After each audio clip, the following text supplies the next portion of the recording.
তো নমস্কাৰ স্বাগতম জনাইছো সকলোকে এখন নতুন ভিডিঅ'লৈ। তো আজিৰ ভিডিঅ'খন আপোনালোকৰ বাবে বহুত গুৰুত্বপূৰ্ণ ভিডিঅ' হ'বলৈ ওলাইছে, কিয়নো আপোনালোকে হয়তো কিছুদিন আগত চৰকাৰী ঘৰ আৰু চৰকাৰী লেট্ৰিনৰ বাবে আবেদন কৰিছিলে, কিন্তু এতিয়ালৈকে আপোনালোকে 1 টকাও পইচা লাভ কৰা নাই বা আপোনালোকৰ লিষ্টত নাম আছে নে নাই এখন আপুনি গম নাপায়। তো আজিৰ ভিডিঅ'খন আপুনি যদি শেষলৈকে চাই তো সকলোখিনি গম পাব যে আপোনাৰ লিষ্টত নাম আছে নে নাই, আপুনি কেই তাৰিখে পইচা লাভ কৰিব, সকলোখিনি এই ভিডিঅ'ত আমি আলোচনা কৰিম। তো ভিডিঅ'খনৰ শেষলৈকে চাব। তো বলক আজিৰ ভিডিঅ'খন আমি আৰম্ভ কৰোঁ। তো নমস্কাৰ, জয় অসম। আপোনালোকে চাই আছে টেক আছাম 3.0 এখন নতুন ভিডিঅ'লৈ সকলোকে স্বাগতম জনাইছোঁ। তো আমি সকলোৱে গম পাওঁ যে কিছুদিন আগত আমাৰ পঞ্চায়ত ইলেকশ্যন হৈ গ'ল, আৰু পঞ্চায়ত ইলেকশ্যনৰ বাবে কি আপোনালোকৰ পে'মেণ্টখিনি হোল্ড কৰি ৰখা হৈছে। তো এতিয়া নিৰ্বাচন সমাপ্ত হৈ গ'ল।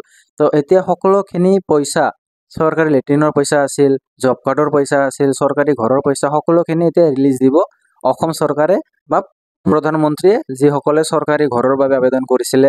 তো মুখ্যমন্ত্ৰী ডাঙৰীয়াই কি কেবিনেট বৈঠকত এইবিলাক আলোচনা কৰিছে যে যিসকল লোকে 2024 চনত নৱেম্বৰ ডিচেম্বৰ মাহত চৰকাৰী লেট্ৰিনৰ বাবে আৰু চৰকাৰী ঘৰৰ বাবে অনলাইন আবেদন কৰিছিলে, তো তেওঁলোকে পইচা কেতিয়া পাব এই সকলৰ বিষয়ে আমি আলোচনা কৰিম।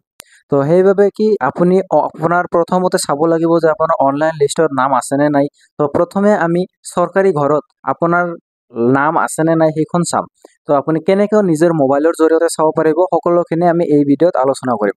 তো বলক প্ৰথমে আমি আপোনাৰ চৰকাৰী ঘৰৰ লিষ্টত আপোনাৰ নাম আছেনে নাই এইখন প্ৰথমতে আমি চাই লওঁ। যদিহে আছে তেতিয়াহ'লে আপুনি ভিডিঅ'খন শেষলৈকে চাওক, আৰু ভিডিঅ'খন ভাল লাগিলে এখন লাইক কৰি চেনেলখন ছাবস্ক্ৰাইব কৰিব, আৰু আপোনাৰ বন্ধু বান্ধৱী আৰু পৰিয়ালৰ লগত ভিডিঅ'খন অৱশ্যই শ্বেয়াৰ কৰিব, যাতে সকলোৱে আজিৰ ভিডিঅ'খন অৱগত হ'ব পাৰে। তো বলক আজিৰ ভিডিঅ'খন আমি আৰম্ভ কৰোঁ। আপোনালোকৰ মোবাইলৰ যিকোনো গুগল ক্ৰমত যাই PM আৱাস যোজনা গ্ৰামীণ লিষ্ট 2025 বুলি চাৰ্চ কৰি দিব।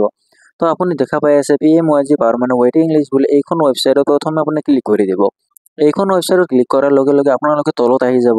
তলত অহাৰ পিছত আপোনালোকে ইয়াতে দেখা পাই আছে, ঠিক আছে, পঞ্চায়ত উইচিং পাৰ্মানেণ্ট ৱেইটিং লিষ্ট বুলি আছে, ইয়াতে এভেইলেবল হেয়াৰত আপুনি ক্লিক কৰি দিব। আপুনি এভেইলেবল হেয়াৰত ক্লিক কৰাৰ লগে লগে ইয়াতে আপুনি অ'কে চিলেক্ট কৰিব। অ'কে দিয়াৰ পিছত আপুনি এখন নতুন পেজলৈ আহি যাব। তো এইখন পেজত অহাৰ লগে লগে ইয়াৰ পৰা আপুনি কি আপোনাৰ লিষ্টত নাম আছেনে নাই আপুনি চেক কৰিব পাৰিব। প্ৰথমে আমি চাই ল'ম যে আপোনাৰ চৰকাৰী ঘৰৰ লিষ্টত নাম আছেনে নাই। প্ৰথমেতো আপোনাৰ নিজৰ ৰাজ্যখন চিলেক্ট কৰি ল'ম, অসম। তো অসম চিলেক্ট কৰাৰ পিছত আপোনালোকৰ ডিষ্ট্ৰিক্টখন চিলেক্ট কৰি ল'ব। ডিষ্ট্ৰিক্ট চিলেক্ট কৰাৰ পিছত এতিয়া আপোনালোকৰ পঞ্চায়তখন চিলেক্ট কৰি ল'ব লাগিব, ঠিক আছে। তো পঞ্চায়তখন চিলেক্ট কৰাৰ পিছত এতিয়া আপোনালোকৰ ব্লকখন চিলেক্ট কৰিব লাগিব। ব্লকখন চিলেক্ট কৰিব লাগিব। ব্লকখন চিলেক্ট কৰাৰ পিছত আপোনালোকে ইয়াতে দেখা পাই আছে কেপচাৰটো ফিল কৰি দিব। তো ইয়াতে কেপচাৰ ফিল কৰাৰ লগে লগে আপুনি কি এখন PDF ডাউনলোড কৰিব পাৰিব। তো মই এখন ছাবমিট কৰি দিলোঁ। ছাবমিট কৰাৰ লগে লগে আপুনি দেখা পাব যে এখন 1 ছেকেণ্ড ৰ'ব, ঠিক আছে। এতিয়া আমি আকৌ কেপচাৰখন ফিল কৰি দিম। অলপ চাৰ্ভাৰ ইছ্যুৰ বাবে অহা নাই। তো এতিয়া আমি কি প্ৰথমতে কেপচাৰখন ফিল কৰাৰ লগে লগে ছাবমিটত ক্লিক কৰি দিম। ছাবমিটত ক্লিক কৰাৰ লগে লগে আপুনি তলৰ ফালে আহি যাব। তলত অহাৰ লগে লগে এখন নতুন লিষ্ট আহি গৈছে। তো এইখন লিষ্টত আপোনালোকৰ যদি নাম আছে তেতিয়াহ'লে আপোনালোকে 100% এখন চৰকাৰী ঘৰ লাভ কৰিব, ঠিক আছে। তো ইয়াৰ পৰা আপুনি দেখা পাইছে ইয়াতে আপোনাৰ ডিষ্ট্ৰিক্টৰ নেম আছে, ব্লক নাম আছে, পঞ্চায়তৰ নেম আছে, ৰেজিষ্ট্ৰেশ্যন নম্বৰ আছে, বেনিফিচিয়াৰীৰ নাম আছে, ফাদাৰ্ছ নেম, সকলোখিনি নাম আছে, ঠিক আছে। তো আপুনি চাগে লিষ্টখন চালে, তো আপোনাৰ যদি এই লিষ্টত নাম আছে তো তেতিয়াহ'লে আপোনাৰ কংগ্ৰেচুলেশ্যনছ আপোনাক। তো আপুনি ঘৰৰ পইচা 100% লাভ কৰিব, আৰু আপুনি চৰকাৰী ঘৰ এখন লাভ কৰিব। তো সেইবাবে যিসকল লোকে কিছুদিন ধৈৰ্য ধৰক, আপোনালোকৰ হয়তো জিঅ' টেগিং আৰম্ভ হৈছে, বা কোনো ঠাইত বা কোনো ডিষ্ট্ৰিক্টত কোনো ব্লকত জিঅ' টেগিং আৰম্ভ হৈ গৈছে। তো জিঅ' টেগিং হোৱাৰ আপোনালোকে কমচে কম 20-25 দিন পাছত আপোনালোকৰ প্ৰথম কিস্তি সোমাই যাব। 35,000 টকা আপোনালোকৰ প্ৰথম কিস্তি সোমাই যাব, ঠিক আছে। তো এতিয়া আমি আগবাঢ়িম যে চৰকাৰী টয়লেটৰ ওপৰত, যে বহুত মানুহে, ক'ব গ'লে লাখ লাখ কোটি কোটি মানুহে চৰকাৰী লেট্ৰিনৰ বাবে আবেদন কৰিছিলে। যিসকল লোকে 2024 জানুৱাৰী ফেব্ৰুৱাৰী মাহত আবেদন কৰিছিলে তেওঁলোকে 9,000 টকা আৰু ছেকেণ্ড কিস্তি মানে 18,000 টকা আপোনাৰ তিনিটা কিস্তিৰ মাধ্যমত সোমাই। তো প্ৰথম কিস্তিত আপোনাৰ 9,000 টকা দিয়া হয়, আৰু ছেকেণ্ড কিস্তিত 3,500 টকা দিয়া হয়, ঠিক আছে। তো জানুৱাৰী ফেব্ৰুৱাৰী মাহত যিসকল লোকে আবেদন কৰিছিলে তেওঁলোকে দুটা কিস্তি লাভ কৰিছে, কিয়নো মোৰ ওচৰে পাজৰে চুবুৰীয়াসকলে দুটা কিস্তি লাভ কৰিছে, যিখন আমাৰ বঙাইগাঁও ডিষ্ট্ৰিক্টৰ ডাংতল ব্লকৰ আণ্ডাৰত হয়। তো আৰু যিসকল লোকে 2024 ছেপ্টেম্বৰ অক্টোবৰ মাহত আবেদন কৰিছিলে তেওঁলোকৰ পইচা এতিয়ালৈকে প্ৰথম কিস্তিও লাভ কৰা নাই। তো সেইবাবে আপোনালোকে কিস্তিখন কেতিয়া লাভ কৰিব, আৰু আপোনাৰ এই এপ্লিকেশ্যনখন ৰিজেক্ট হ'ল নে এতিয়াও আছে আপুনি কেনেকৈ চাব পাৰিব, সেই ভিডিঅ'খনো আমি আজি আপলোড কৰিম বা চাব পাৰিব। নিজৰ মোবাইলৰ জৰিয়তে অনলাইন মাধ্যমে কেনেকৈ আপুনি চাব পাৰিব যে আপোনাৰ লিষ্টত নাম আছে নে নাই, আহক আমি প্ৰথমে এইখনো জানি লওঁ। চৰকাৰী লেট্ৰিনৰ লিষ্টখন ওলাই লওঁ, ঠিক আছে। আপুনি আপোনাৰ মোবাইলৰ গুগল ক্ৰমত আহি যাব আৰু ইয়াতে আপুনি SBM বুলি চাৰ্চ কৰি দিব। SBM বুলি চাৰ্চ কৰাৰ লগে লগে আপোনালোকৰ মাজত এইখন প্ৰথমখন পেজ আহি যাব, স্বচ্ছ ভাৰত মিছন গ্ৰামীণ ডিপাৰ্টমেণ্ট। এইখনত ক্লিক কৰাৰ লগে লগে আপোনালোকৰ মাজত এইখন পেজ আহি যাব। তো এইখন পেজৰ পৰা আপুনি তললৈ স্ক্ৰল কৰিলে ইয়াতে আপুনি দেখা পাইছে ন ইয়ৰ স্বচ্ছ ভাৰত ডাটা MIS বুলি আছে, তো ইয়াত ক্লিক কৰিব লাগিব। তো ক্লিক কৰাৰ পিছত আপোনালোকৰ মাজতে এখন পেজ আহি গ'ল SBMG বুলি।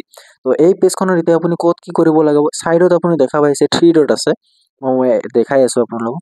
এই 3 ডটখনত ক্লিক কৰিব লাগিব। ইয়াতে ক্লিক কৰাৰ লগে লগে ইয়াতে আপুনি ডেছবৰ্ড বুলি লিখা পাই আছে, ইয়াতে ক্লিক কৰক। ইয়াতে ক্লিক কৰাৰ পিছত আপোনালোকৰ মাজত এখন নতুন পেজ আহি যাব। ইয়াৰ পৰা আপুনি লিষ্টখন ওলাব পাৰিব। তো আপুনি ইয়াতে দেখা পাইছে, ঠিক আছে, ODF লিষ্ট এখন আহিছে, মডেল ভিলেজ। তললৈ আহি যায়, ইয়াতে দেখোন ভিলেজ প্ৰগ্ৰেছ ৰিপৰ্ট বুলি লিখা আছে, ইয়াতে ক্লিক কৰক। ইয়াতে ক্লিক কৰাৰ পিছত ইয়াতে চাওক search of village for viewing progress report. ইয়াৰ পৰা আপুনি আগত ষ্টেটখন চিলেক্ট কৰি ল'ব, অসমখন চিলেক্ট কৰি লওক। তললৈ আহি আপোনাৰ ডিষ্ট্ৰিক্টখন চিলেক্ট কৰি লওক। তো মই বঙাইগাঁও ডিষ্ট্ৰিক্টৰখন চাই দি আছোঁ। আপোনাৰ ডিষ্ট্ৰিক্টখন ইয়াতে আপুনি ব্লকখন চাই লওক। তো মই ডাংতল ব্লকৰ চাই দিম। তো ইয়াৰ পৰা আপুনি পঞ্চায়তখন চিলেক্ট কৰি ল'ব। পঞ্চায়তখন চিলেক্ট কৰিব ইয়াতে। তো ইয়াতে আপোনাৰ পঞ্চায়তখন পাই যাব। তো মই পঞ্চায়তখন চিলেক্ট কৰাৰ পিছত এতিয়া আপোনাৰ ভিলেজৰ নামখন চিলেক্ট কৰি ল'ব। তো মই ভিলেজখন চিলেক্ট কৰি দিম। ভিলেজখন চিলেক্ট কৰাৰ লগে লগে তলত ছাবমিট বটন দেখা পাইছে, ছাবমিটত ক্লিক কৰিব। ছাবমিটত ক্লিক কৰাৰ লগে লগে আপোনালোকৰ মাজত এখন লিষ্ট আহি গ'ল আৰু এই লিষ্টত যিসকল লোকৰ নাম আছে সেইসকল লোকে এখন চৰকাৰী টয়লেট 100% 100% লাভ কৰিব। তললৈ আহি যাওক। এতিয়া কি ICSL পেজ 2 বুলি যিখন লিখা আছে ইয়াতে ক্লিক কৰিব লাগিব। ইয়াতে ক্লিক কৰাৰ লগে লগে দেখা পালে এখন লিষ্ট আহি গ'ল আৰু এই লিষ্টখনত যদি আপোনাৰ নাম আছে তেতিয়াহ'লে আপুনি চৰকাৰী টয়লেটৰ 100% গেৰাণ্টি আপুনি পতাকাখন লাভ কৰিব। আৰু ইয়াতে দেখা পাইছে মই কেইজনমানৰ নাম কৈ আছোঁ, আব্দুল ৰেহমান, আব্দুল লতিফ বুলি বহুতখিনি নাম আছে। ইয়াতে আবেদা খাতুন বহুত নাম আছে আৰু আপোনালোকৰ ভিলেজ ব্লগৰ আণ্ডাৰত যিসকল লোকৰ নাম আছে সেইসকল লোকৰ নামবিলাক আহি যাব আৰু সিহঁতৰ APL নে BPL মানে জব কাৰ্ড আছে নে নাই সকলোখিনি দেখাই দিব, ঠিক আছে। আৰু আপুনি টকাখন কেতিয়া লাভ কৰিব, ফেব্ৰুৱাৰী মাহৰ ষ্টাৰ্টিঙতে আপুনি পাব পাৰে 15 তাৰিখৰ আগতে। আৰু এই লিষ্টখন আপোনালোকে ভালদৰে চাই ল'ব যে আপোনাৰ নাম আছে নে নাই। যদিহে আপোনাৰ নামখন নাই তেতিয়াহ'লে আপুনি এই টকাখন লাভ কৰিব নোৱাৰিব, কিয়নো এখন চৰকাৰৰ পৰা অনলাইন ৰিপৰ্ট, এই ৰিপৰ্ট অনুযায়ী আপোনালোকৰ টকাখিনি ৰিলিজ দিয়া হ'ব। তো সকলোখিনি আপুনি বুজা পাইছে চাগে। আৰু এই ধৰণৰ পদ্ধতিৰে আপুনি আপোনাৰ নিজৰ মোবাইলৰ জৰিয়তে এই লিষ্টখন ডাউনলোড কৰিব পাৰিব। আৰু আপুনি ডাউনলোড কৰিব পাৰিছে নে নাই কমেণ্ট বক্সত মোক জনাই দিয়ক। আৰু কিবা যদি অসুবিধা হৈছে আপুনি মোক কমেণ্ট কৰক, মই কমেণ্টত ৰিপ্লাই দি দিম, ঠিক আছে। আৰু এই ৰিপ্লাইৰ জৰিয়তে কি আপুনি সকলোখিনি গম পাব যে আপোনালোকৰ লিষ্টত নাম আছে নে নাই, কি হ'ল অসুবিধা, আপুনি আবেদন কৰিছে তথাপিও নাম নাই, তো আপুনি পঞ্চায়তৰ লগত কথা পাতিব লাগিব, ঠিক আছে। তো যদিহে আপোনাৰ এই লিষ্টত নাম আছে তো আপোনালোকে 100% চৰকাৰী ঘৰৰ চৰকাৰী লেট্ৰিনৰ পইচা আপুনি লাভ কৰিব। তো কিছুদিন পূৰ্ব আপোনালোকৰ জিঅ' টেগিং হোৱাৰ পিছত আপোনালোকে চৰকাৰী টয়লেটৰ প্ৰথম কিস্তি লাভ কৰিব, ঠিক আছে। আৰু যিসকল লোকে অলৰেডি 2টা কিস্তি লাভ কৰিছে তেওঁলোকে একেবাৰে সেই 2024 যিসকলে মই ক'লো ছেপ্টেম্বৰ নৱেম্বৰ মাহত আবেদন কৰিছিলে তেওঁলোকৰ 9000 কিস্তি সোমোৱাৰ লগে লগে আপোনালোকৰ লাষ্ট কিস্তিখনো কমপ্লিট হৈ যাব। তো হয়তো আজিৰ ভিডিঅ'খন আপোনালোকে বুজি পাইছে আৰু ভিডিঅ'খন অলপ হ'লেও ভাল লাগিছে আৰু হেল্পফুল লাগিছে। তো এনেকুৱা ধৰণৰ ভিডিঅ' চোৱাৰ বাবে ভিডিঅ'খন এখন লাইক কৰি আকৌ এবাৰ কৈ আছোঁ চেনেলখন ছাবস্ক্ৰাইব কৰিব, ঠিক আছে। আৰু ইনষ্টাগ্ৰামৰ লিংক মই ডিছক্ৰিপশ্যনত আছে, চাইলে আপোনালোকে ইচ্ছা কৰিলে ফ'ল' কৰিব পাৰে। কোনো ইম্পৰ্টেণ্ট কথা থাকিলে মোক সুধিব পাৰিব। তো আজিৰ কাৰণে বিদায় লৈছোঁ। জয় অসম।